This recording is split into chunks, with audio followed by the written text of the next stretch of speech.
जितात्मनः प्रशान्तस्य परमात्मा समाहितः शीतोष्ण सुख दुखेषु तथा मानापमानयोः ज्ञान विज्ञान तृप्तात्मा कूटस्थो विजितेन्द्रियः युक्त इत्युच्यते योगी समलोष्टाश्मकाञ्चन सुरेन्मित्रार्युदासीन मध्यस्थद्वेष्य बन्धुषु साधुष्वपि च पापेषु समबुद्धिर्विशिष्यते योगी युञ्जीत सततम् आत्मानं रहस्य स्थितः एकाकी यतचित्तात्मा निराशीर परिग्रह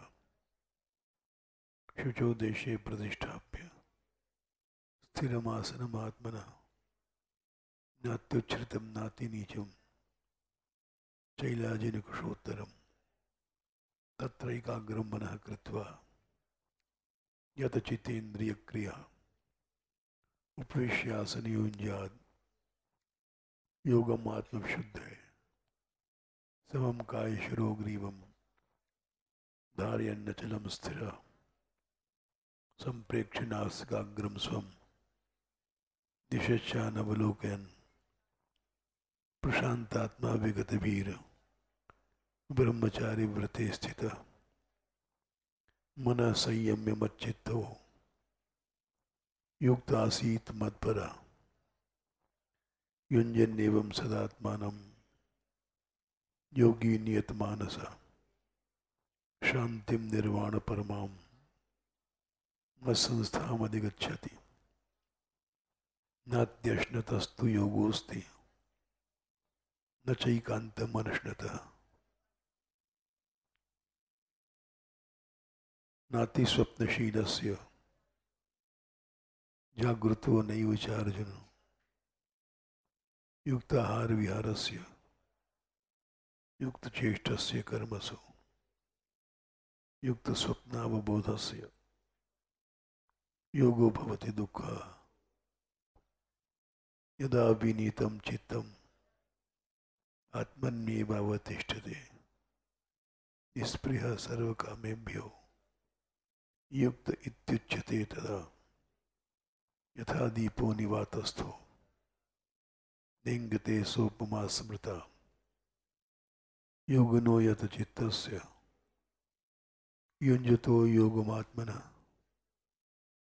यत्रोपरमते चित्तं निरुद्धं योगसेव्या यत्र चैवात्मनात्मानं पश्यन्नात्मनि तुष्यति सुखम् आत्यन्तिकं यत्तद् बुद्धिग्राह्यमतीन्द्रियं वेत्ति यत्र न चैवायं स्थितश्चलति तत्त्वतः यं लब्ध्वा च परं लाभं मन्यते नाधिकं ततः यस्मिन् स्थितो न दुःखेन गुरुणापि विचाल्यते तं विद्यात् दुःख संयोग वियोगम योग संगीतम स निश्चयेन योक्तव्यो योगो अनिर्विण्य चेतसा संकल्प प्रभवान कामांस त्यक्त्वा सर्वान् शेषतः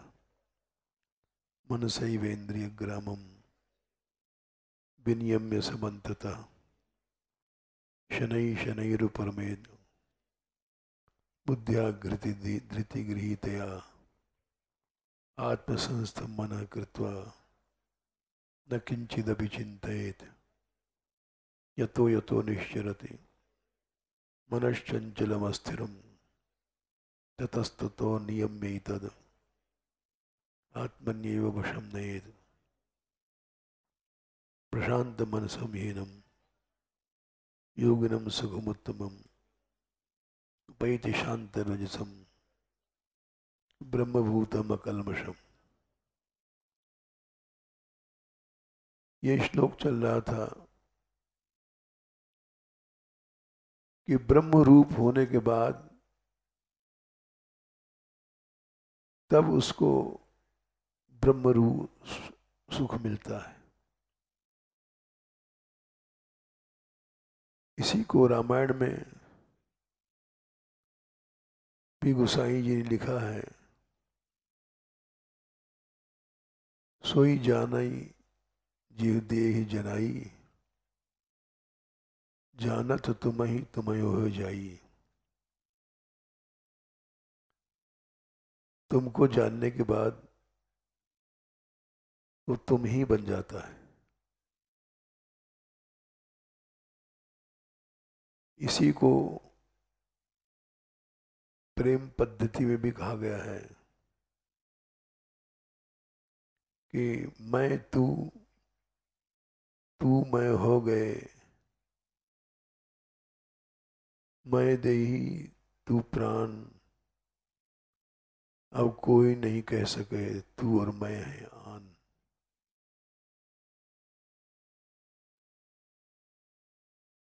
उन्हीं को रूप बन जाता है।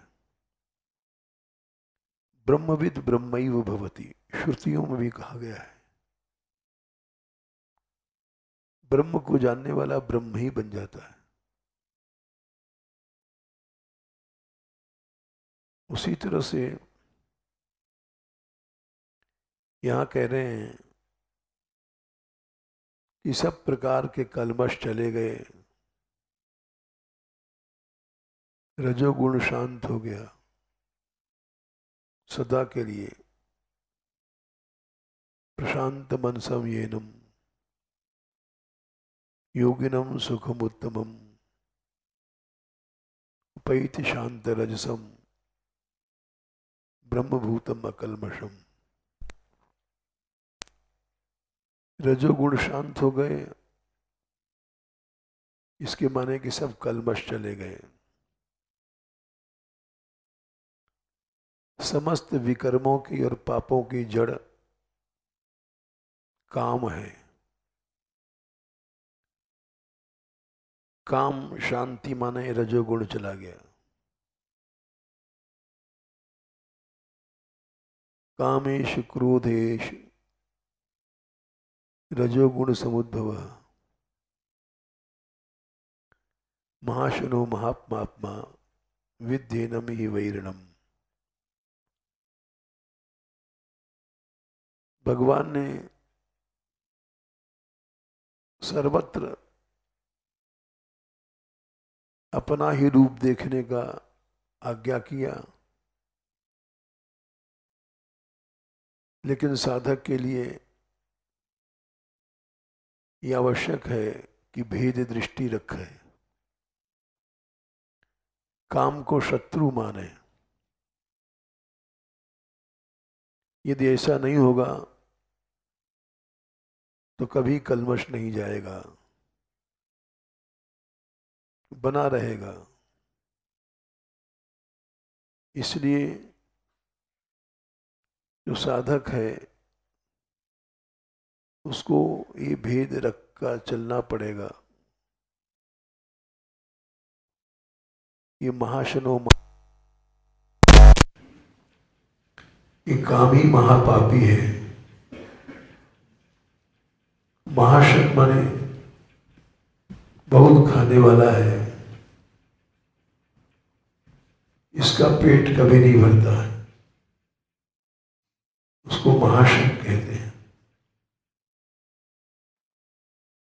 महांशासो अशनम यस्य, जो बहुत खाता है वो महाशन होता है। ये काम का कभी पेट नहीं भरता, इसके लिए वो महान पाप करता है। जिसका पेट ही नहीं भरेगा, सारे संसार को खाने के बाद भी तृप्त नहीं होगा। राजा बलि से यही बात भगवान ने, वामन भगवान ने कहा, यावन्तु विषया प्रेष्ठास त्रिलोक्याम अजितेन्द्रियम नष्ट कुर्वन्ति ते सर्वे प्रतिपूरयितुं नृप। हे राजा, नृप माने राजा, तुम तो राजा हो तीनों लोक के, लेकिन देखो तृप्ति नहीं होती किसी की। तीनों लोक के राजा तुम बन गए हो, लेकिन फिर भी अभी अपने राज्य में स्थिरता सदा के लिए लाने के लिए यज्ञ कर रहे हो। यावंतो विषया प्रेठा, तीनों लोक में जितना भी भोग सामग्री है, त्रिलोक्याम, वो किसी एक आदमी को दे दी जाए।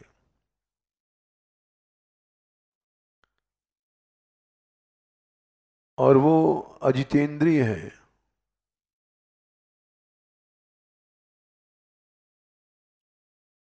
तो उसकी तृप्ति नहीं होगी। यावंतो विषया प्रेष्ठास्त्रिलोक्याम अजितेंद्रियम न शक्नुवन्ति ते सर्वे प्रतिपूरयितुं नृप। तीन लोक की भोग संपत्ति प्राप्त करने के बाद भी कभी भी तृप्ति नहीं होगी, भूख बढ़ती रहेगी। न जातु कामः कामानाम उपभोगे निशाम्यति, हविषा कृष्ण वर्तमेव भूय एव वर्धते। 9वें स्कंद में ययाति के प्रसंग में कहा है, काम की शांति कभी भोग से न भई न है न होगी। जैसे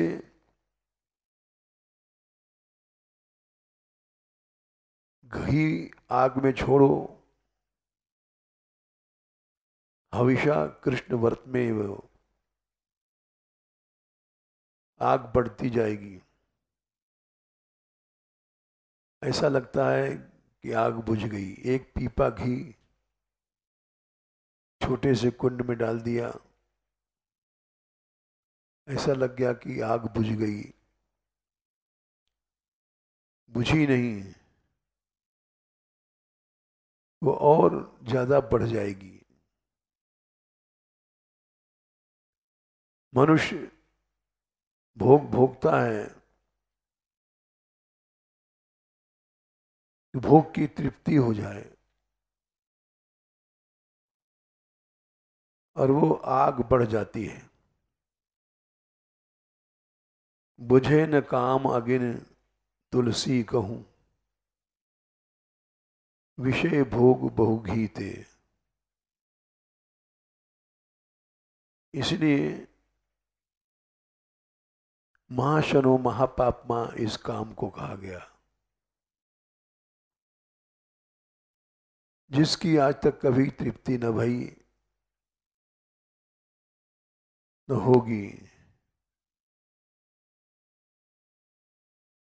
अर्थशास्त्री लोग कहते हैं कि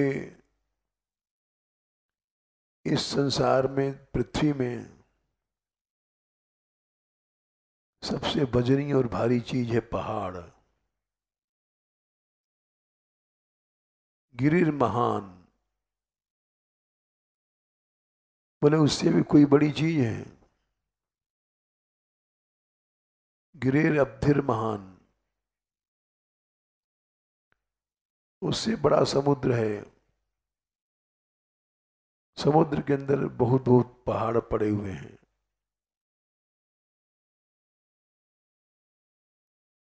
समुद्र से कुछ बड़ा है, बोले आकाश। आकाश के नीचे जाने कितने समुद्र, जितने कितने लोक लोक पर पड़े हुए हैं। अब्धेस्तु महद ब्रह्म, गिरिर्महान गिरिरब्धिर्महान, अब्धेस्तु नभो महत। आकाश से भी बड़ा कुछ है, बोले पर ब्रह्म। नभसस्तु महद ब्रह्म, बोले उस ब्रह्म से भी कुछ बड़ा है। बोले लोग तो कहते हैं ब्रह्म से बड़ा कुछ नहीं है, क्योंकि ब्रह्म माने ही बृंहणत्वाद ब्रह्म, जो सबसे बड़ा है वो ब्रह्म है। लेकिन अर्थशास्त्री कहते हैं ब्रह्म से भी बड़ा है। ततोप्याशा गरीयसी, जीव की आशा और वासनाएं ब्रह्म से भी बड़ा है। इसलिए काम को भगवान ने महाशन कहा, महापापी कहा। हम लोग अनादिकाल से इसी पाप में घुसे हुए हैं, भोग भोगते आए हैं, उनको छोड़ नहीं पाए। लोग जीवन भर सत्संग करते हैं और भोग नहीं छूटता है।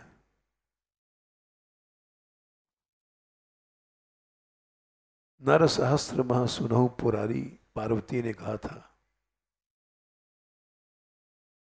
कोई एक होए धर्म व्रतधारी, हजारों लाखों में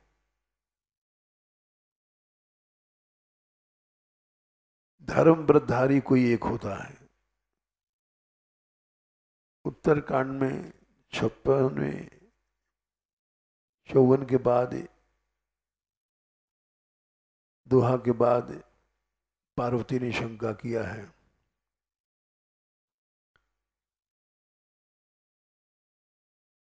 कोई एक होता है धर्मात्मा,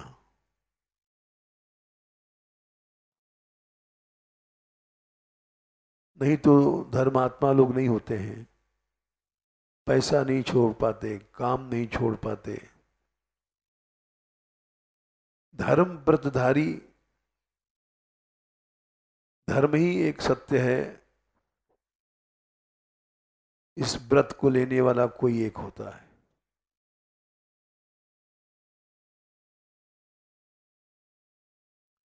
और धर्मशील कोटिन महकोऊ, करोड़ों धर्मात्माएं इकट्ठे की जाएं,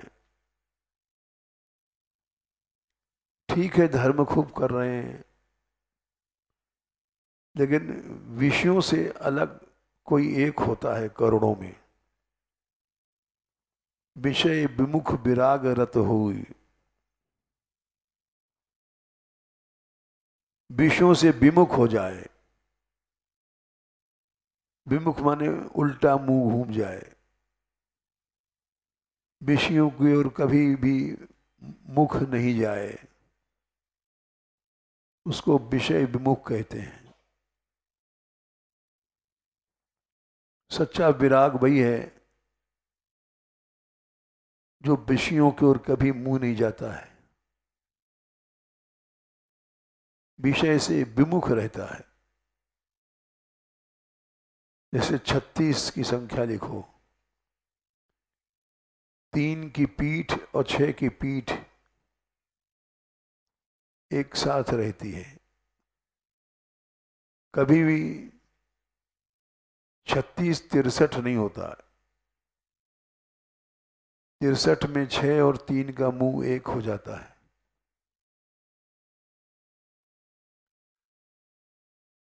तो विषयों से विमुख होना, ये करोड़ों धर्मात्माओं में कोई एक होता होगा।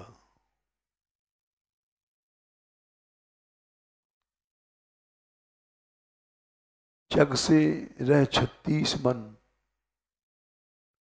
राम चरण 6 3। संसार से तो 36 बन के रहो, सदा पीठ तुम्हारी रहे, कभी भी मुंह से मुंह नहीं मिलेगा, उसको विराग कहते हैं।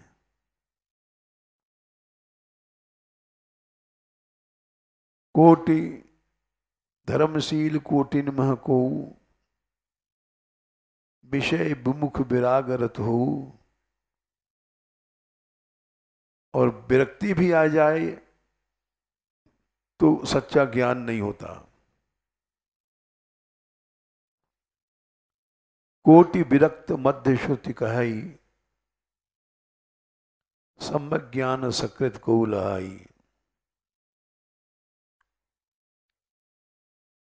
करोड़ों विरक्तों में सच्चा ज्ञान किसी एक को होता है।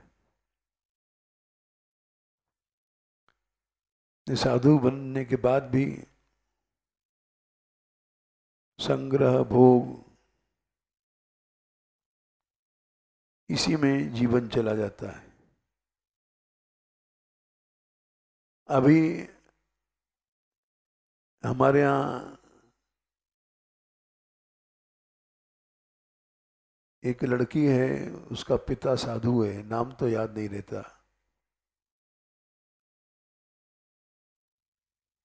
अपनी बच्ची को यहाँ छोड़ गए। क्या नाम है उस लड़के का? हाँ, उमा। तो वो दंडवत करने आई थी। हमने कहा कहाँ जा रही हो? बोले सम्मेलन है 5-6 दिन के,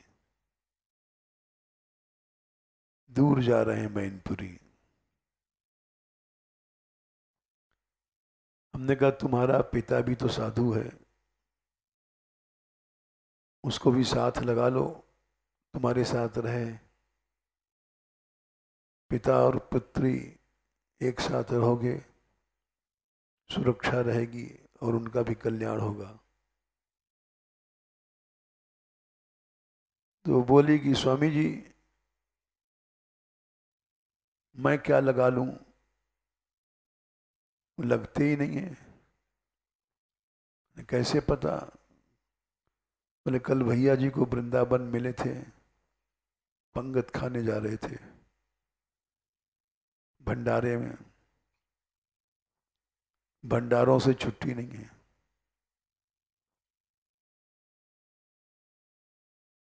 अब जन्म भर भंडारा खाते रहो, पेट नहीं भरता।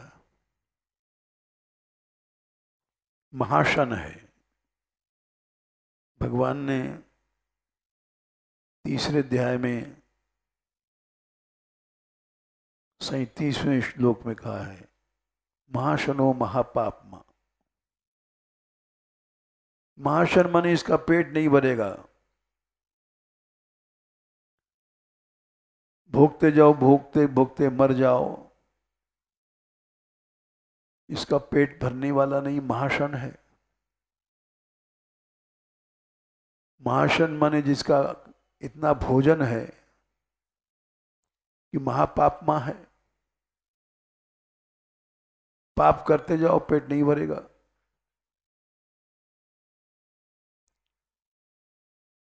इसलिए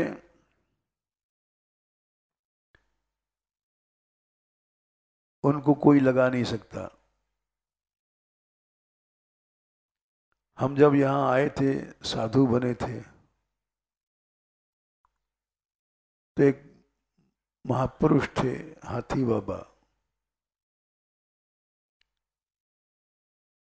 वो रमण रेती में एक टीला था, अब तो नष्ट हो गया, सारा रमण रेती बदल गया। कोई मकान नहीं था 60 साल पहले रमण रेती में। अब तो वहां से छठीकारा तक बस्ती बस्ती है। तो वो हम उनके दर्शन करने गए। एक टीले पे एक छान के नीचे पड़े थे, झोपड़ी सी, झोपड़ी में नहीं, छान, ऊपर केवल एक फूस का थोड़ा सा छाया कि धूप न लगे, पानी नहीं आवे, चारों ओर से खुला, बड़े स्थूल शरीर के थे, हाथी जैसा उनका शरीर, लोग उनको हाथी बाबा कहते थे।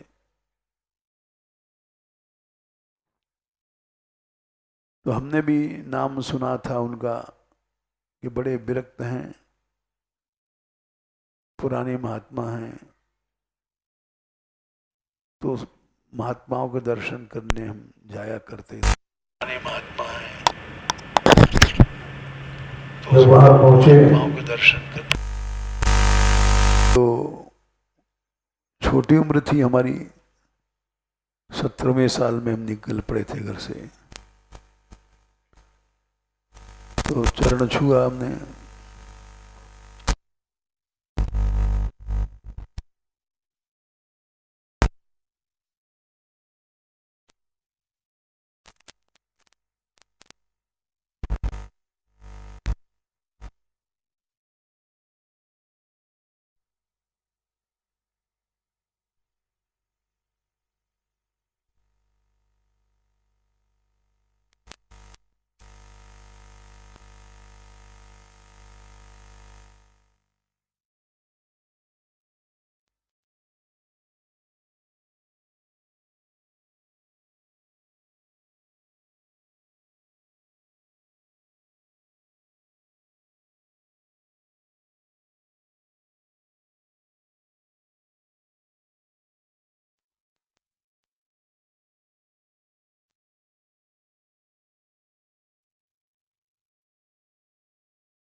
और ऐसी शिक्षा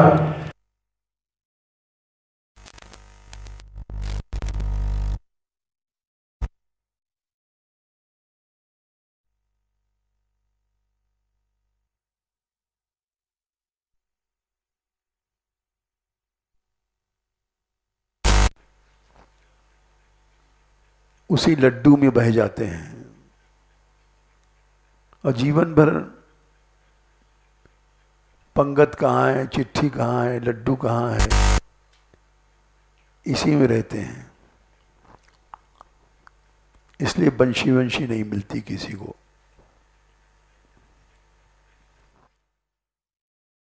तो हमने शिक्षा दे दिया, अब तू जा,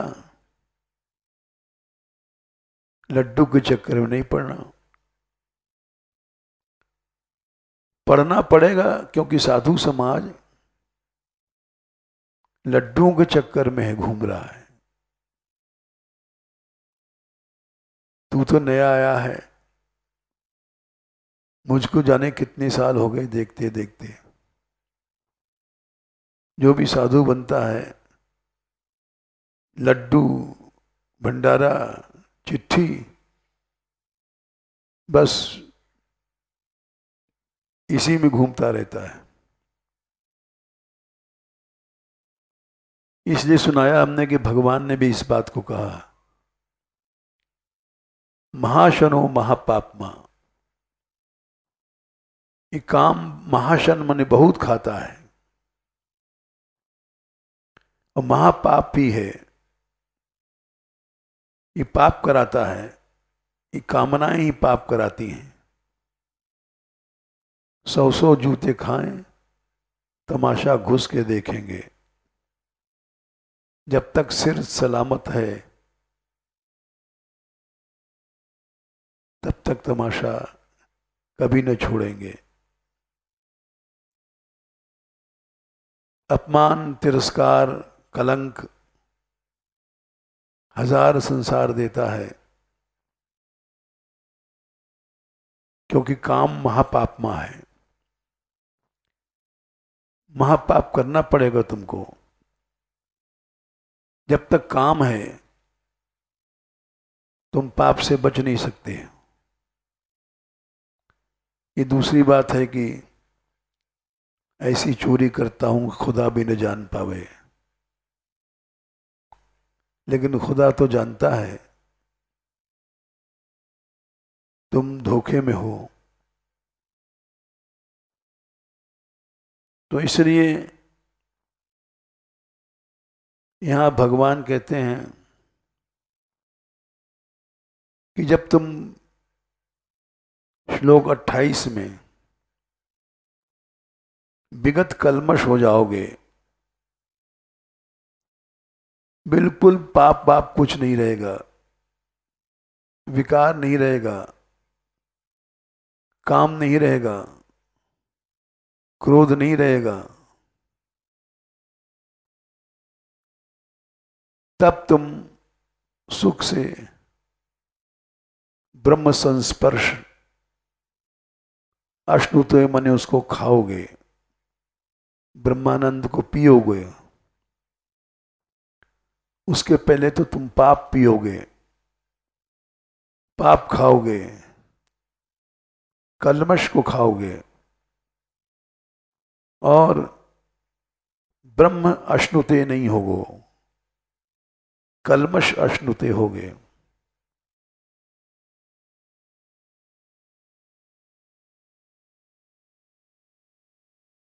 सुखेन ब्रह्म संस्पर्शम, ब्रह्म संस्पर्श में अत्यंत सुख है, थोड़ा सुख नहीं है, अनंत सुख है।